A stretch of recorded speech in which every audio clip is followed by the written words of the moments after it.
Hello guys, मैं रमन देव और आज हम डिस्कस करेंगे सिंथेसिस के सेकंड पार्ट को। और इससे पहले वाले पार्ट में हमने पार्टिसिपल की सहायता से सिंथेसिस बनाना सीखा था। ठीक है, अब इस पार्ट में हम जो है नॉमिनेटिव एब्सोल्यूट की सहायता से दो या दो से अधिक वाक्यों को जोड़कर एक वाक्य कैसे बनाते हैं ये सीखेंगे। लेकिन उससे पहले ये जानेंगे कि नॉमिनेटिव एब्सोल्यूट होता क्या है। तो नॉमिनेटिव एब्सोल्यूट उस सब्जेक्ट को कहते हैं जो वाक्य में कैसा होता है, स्वतंत्र होता है। ऐसे वाक्य की फाइनाइट वर्ब पर कोई भी प्रभाव नहीं पड़ता है। कहने का मतलब ये है जो नॉमिनेटिव एब्सोल्यूट है is also a kind of a subject. लेकिन अगर ये वाक्य में जब प्रयोग में लाया जा रहा होगा तो जो फाइनाइट वर्ब है, फाइनाइट वर्ब मतलब मेन वर्ब, तो मेन वर्ब पर उसका कोई भी इफेक्ट नहीं पड़ता है। जनरली क्या होता है कि सब्जेक्ट चेंज होने पर मेन वर्ब में, हेल्पिंग वर्ब में चेंजिंग हो जाती है। लेकिन नॉमिनेटिव एब्सोल्यूट एक ऐसा सब्जेक्ट होता है जिसका मेन वर्ब के ऊपर कोई भी इफेक्ट नहीं पड़ता है। क्यों नहीं पड़ता है? क्योंकि यह ना तो किसी फाइनाइट वर्ब का कर्ता होता है और ना ही कर्म होता है। यानी जो मेन वर्ब है, ना तो जो मेन वर्ब का ना तो वो कोई सब्जेक्ट होगा और ना ही वो ऑब्जेक्ट होगा। इसे एग्जाम्पल के थ्रू समझते हैं। एग्जाम्पल दिया है the teacher having enter the class. Teacher के क्लास में प्रवेश करने के बाद द स्टूडेंट्स स्टूड अप, विद्यार्थी क्या हो गए, खड़े हो गए। तो इसमें जो है ये द टीचर, ये क्या है, नॉमिनेटिव एब्सोल्यूट है। क्यों?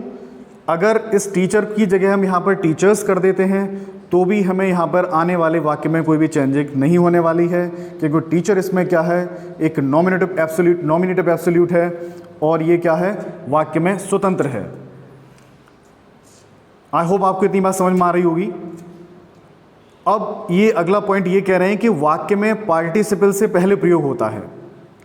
अब पार्टिसिपल के लिए जो कंडीशंस पार्टिसिपल में होती हैं वही कंडीशंस इसमें होती हैं। पार्टिसिपल में हमने क्या सीखा था? पार्टिसिपल में हमने सीखा था उन कंडीशंस को, जैसे कि या दोनों काम साथ साथ हो रहे होंगे या एक काम समाप्त हो नहीं पाएगा तब तक दूसरा कार्य प्रारंभ हो जाएगा। और सबसे बड़ी बात उसमें ये थी कि दोनों ही वाक्यों के सब्जेक्ट जो हैं कैसे होते थे, सेम होते थे। लेकिन इसमें क्या है, दोनों ही वाक्यों के सब्जेक्ट क्या होंगे, अलग अलग होंगे। कि जब वाक्य का प्रत्येक सब्जेक्ट एक ना होकर अलग अलग होता है तो नॉमिनेटिव एब्सोल्यूट का प्रयोग करते हैं। जब ये बहुत ही केयरफुली बनाएंगे आप सिंथेसिस, जब कंडीशन सेम हो रही हूँ, ठीक है, पार्टिसिपल आपको लग रहा हो, तो सबसे पहले हम ये जज करेंगे उसमें कि कहीं दोनों के सब्जेक्ट अलग अलग तो नहीं है। अगर दोनों के सब्जेक्ट सेम हैं तो उसे पार्टिसिपल से बना देंगे। अगर दोनों के सब्जेक्ट अलग अलग हो रहे होंगे और कंडीशंस पार्टिसिपल वाली होगी तो उसे हम किससे बनाएंगे? उसे हम नॉमिनेटिव एब्सोल्यूट का प्रयोग करके बना देंगे। अगर स्ट्रक्चर की बात करें तो subject plus having plus verb की थर्ड फॉर्म, यहाँ सब्जेक्ट का मतलब है क्या है, नॉमिनेटिव एब्सोल्यूट। एग्जाम्पल देखते हैं। The sun rose, the fog disappeared. अब द सन रोज, सूर्य निकला, द फॉग डिसअपियर्ड, और जो कोहरा है वो अदृश्य हो गया, गायब हो गया।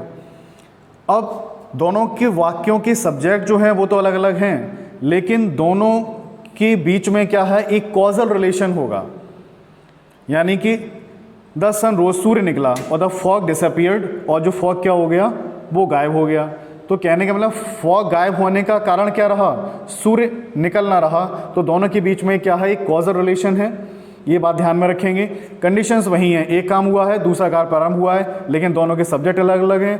तो हम क्या करेंगे, पहले सब्जेक्ट को ले लेंगे, उसके बाद हैविंग प्लस थर्ड फॉर्म का प्रयोग कर देंगे।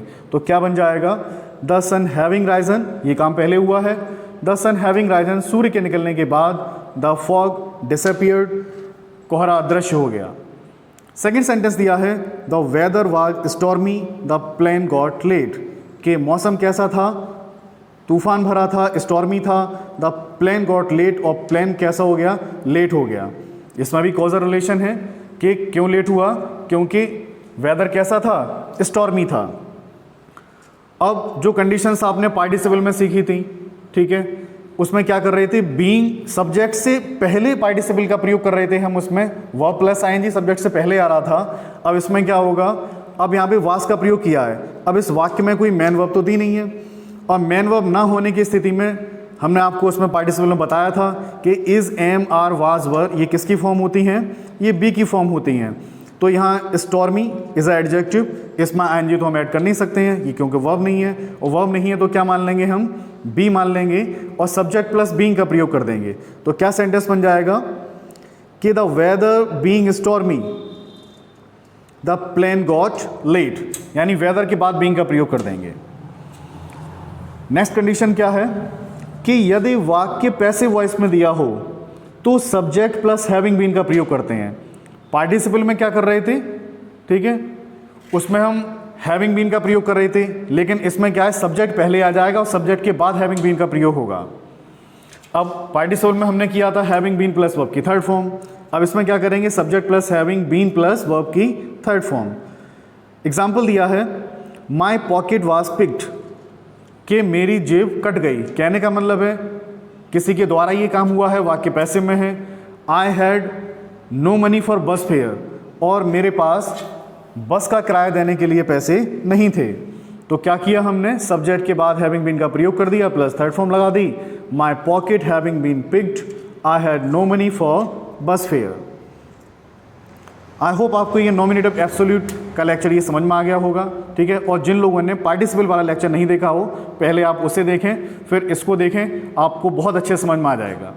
आगे नेक्स्ट लेक्चर भी हम लेते रहेंगे। Thank you very much guys.